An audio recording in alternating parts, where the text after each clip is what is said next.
Good morning, good evening, and good afternoon to you all, from those down the road to the folks around the world.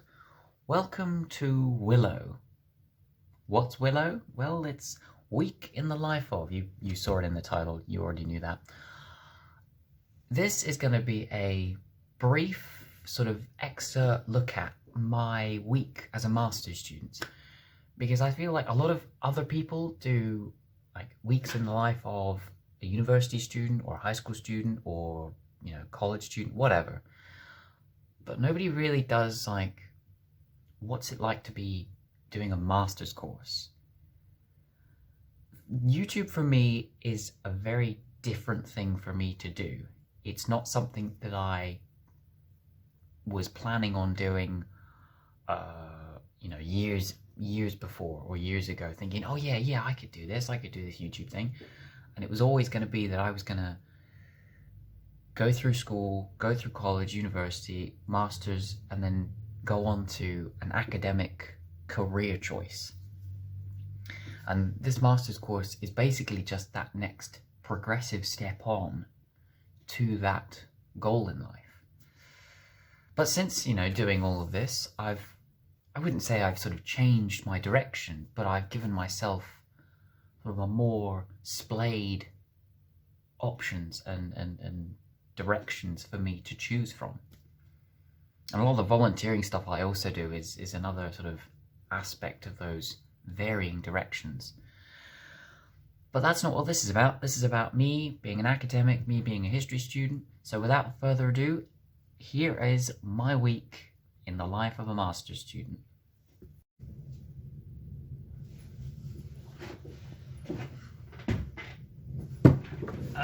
Right. Well, it's Monday. It's about 11:30, and I still don't actually have to be anywhere. I haven't come from a class. My classes are at 4 o'clock these days. That's sort of the general case with master's students, especially sort of history. I don't know about other people, so if you're a master's student or postgraduate, please comment below if this is different to your experiences. But for me, most of my classes, as I said, are in the afternoon, which means that I can, in the mornings, cram in a little bit of extra work if I might have forgotten, and I can get up when I want. I can, loiter about, faff around, do all that sort of thing. But I suppose a couple of reasons why they must put the classes sort of at the end of the day almost, is they have to sort of prioritize the undergraduates, the 18-year-olds that are doing their BA honours and university qualifications. So they have to prioritize for them. So they're sort of more throughout the day. Obviously, lecturers are doing postgraduate and undergraduate classes as well. So I think that's probably why most postgraduates are in the evening.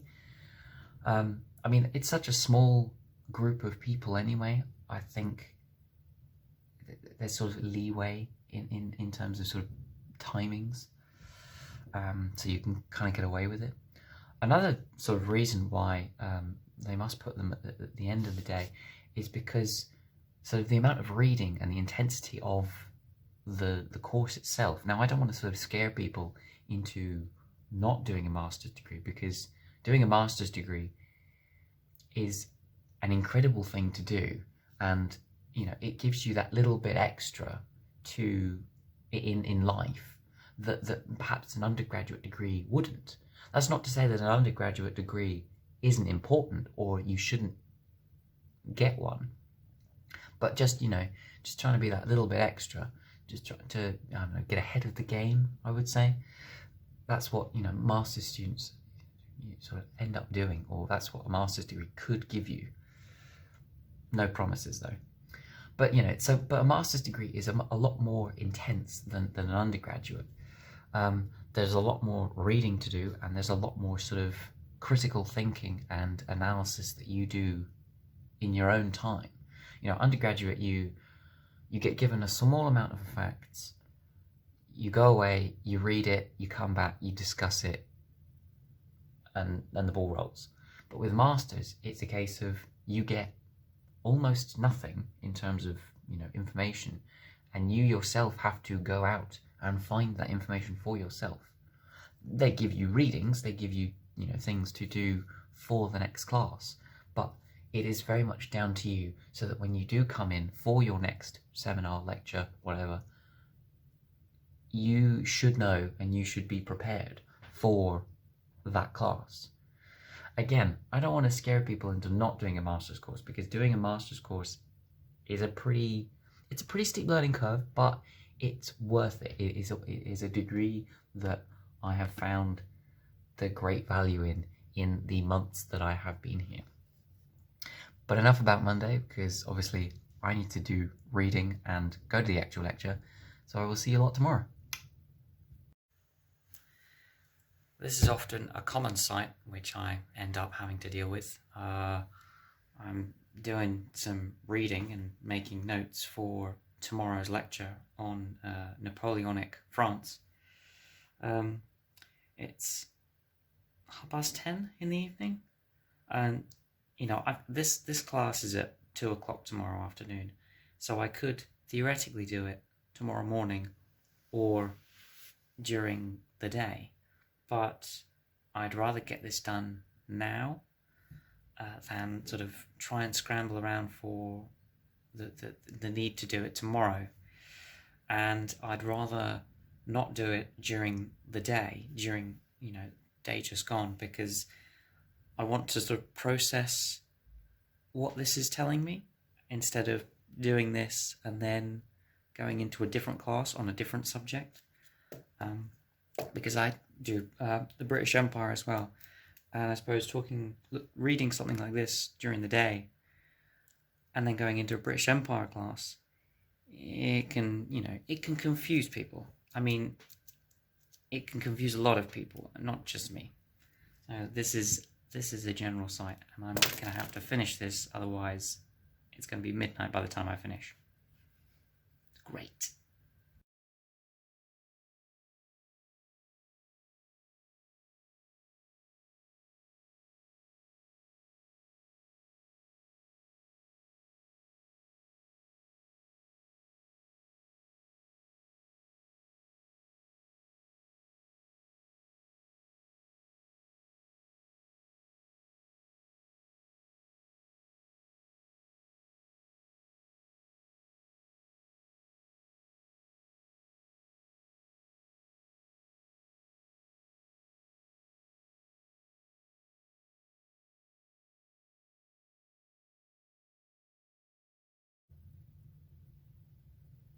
Morning.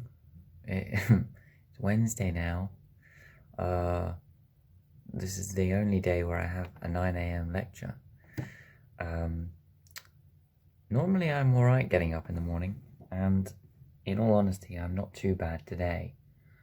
But obviously, as you probably just saw, I was out. I went out last night.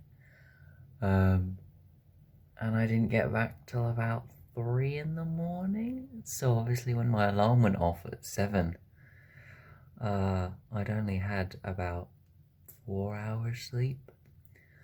But as I said, I'm not too bad with getting up in the morning. As I said in that little previous clip, an opportunity to have a little bit of fun, and I'll take it. I'm not one for just going, oh no, it's a school night, I'm not going to do it, because, I don't know when the next one may or may not happen. So, it's all worth it, even if I am slightly tired this morning.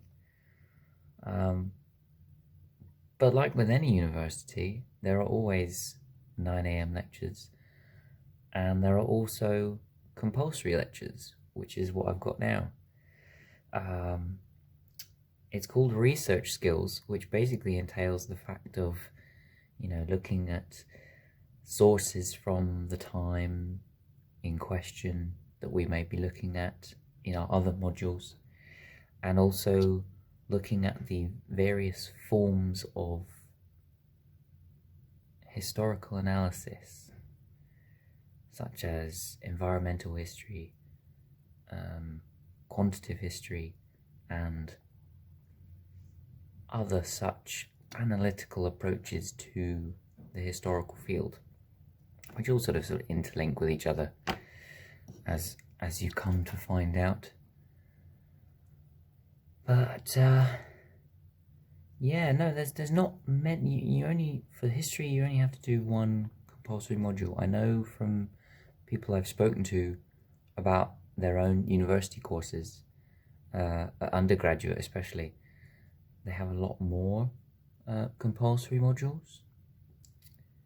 But I suppose when you're dealing with history, you sort of don't necessarily always think about how to approach history as an analysis. So I think that's what the universities end up doing, is, you know, giving you this compulsory module in order to give you that hint, that tip, even if sometimes it is very dry and very dull.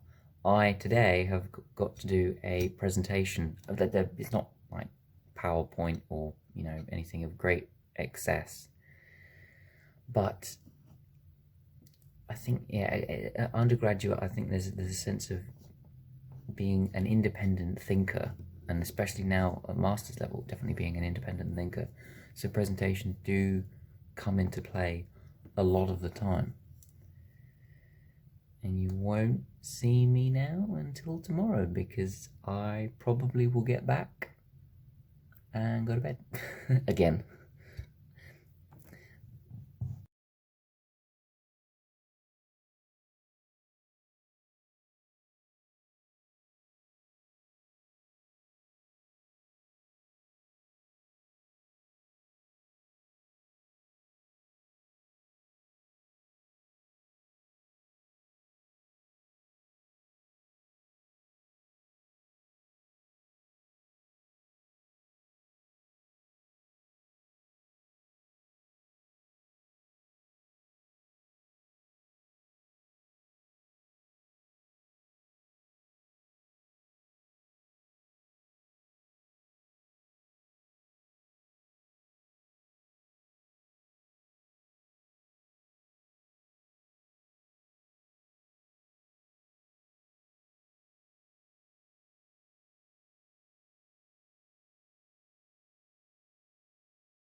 One of the issues that you can have with having a 4 o'clock lecture, it's a Thursday, you know, I've just had a public history lecture, another sort of compulsory module which deals with how history is perceived and presented to the public, so like museums and books and, you know, interactive stuff.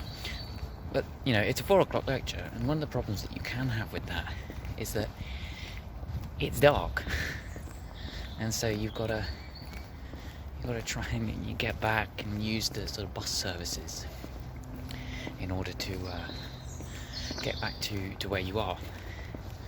Thankfully though, one of the good things about being in the halls of residence, of which, you know, especially at this university here, I am thankful enough to have a all master's student block of flats.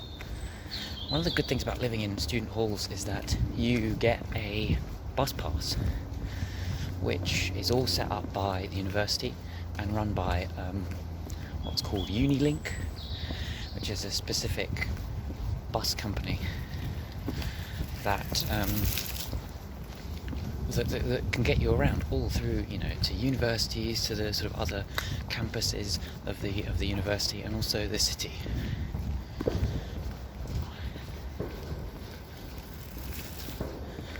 So, you know, and when the weather's bad and when you've got sort of times like this where it's completely dark, it's really helpful to get the bus, as it were. Well, not as it were. And you know what I like to do on a Friday?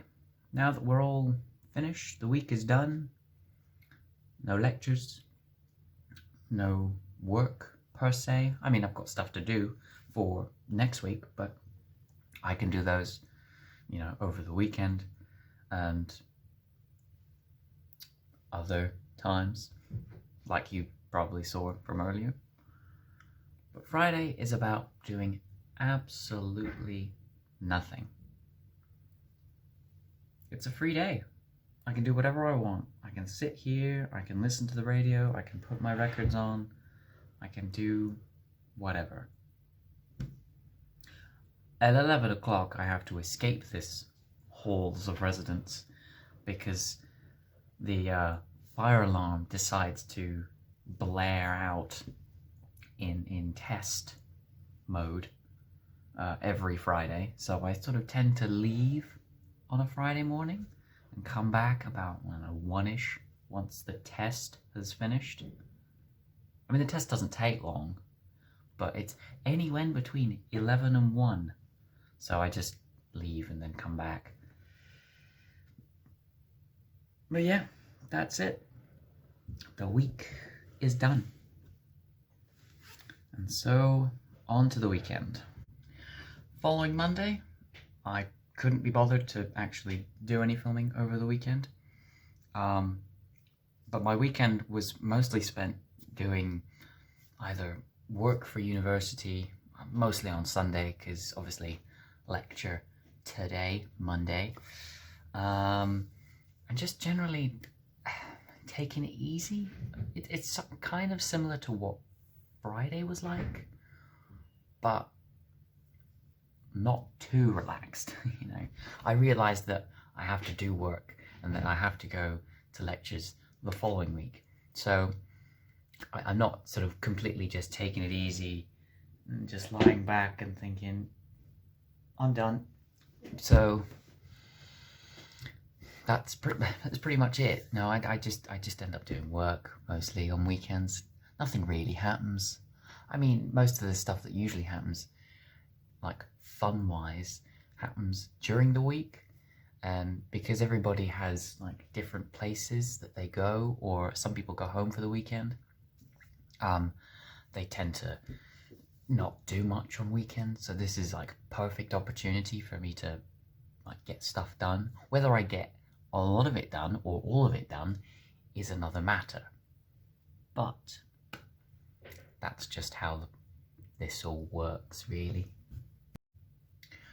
Well, thank you for going through this video and watching the crazy world that is the week of my master's course.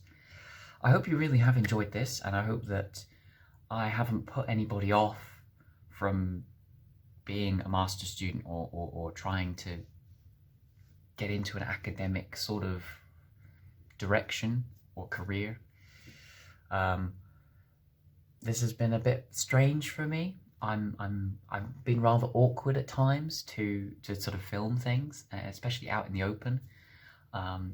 So apologies if that sort of comes across in some of the excerpts, in some of the videos or snippets. I hope to sort of bring you more stuff about sort of what it is to be a master's student or to be doing an academic style career.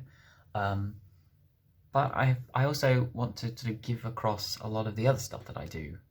You know, like some of the other videos that I've done, some of the 10-year series, the potted histories, the 3-minute shorts. I want to keep doing that for you because a lot of what I take from this master's course, I'm able to sort of bring across stylistically in these videos.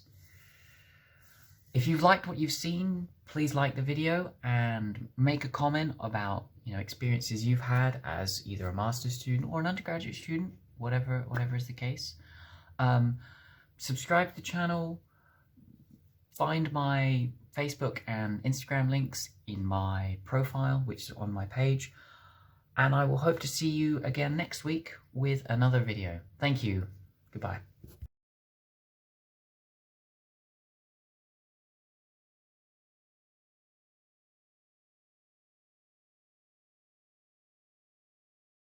It was slightly in. Oh, okay. Okay, you're just making this more difficult for you. Don't make it more difficult.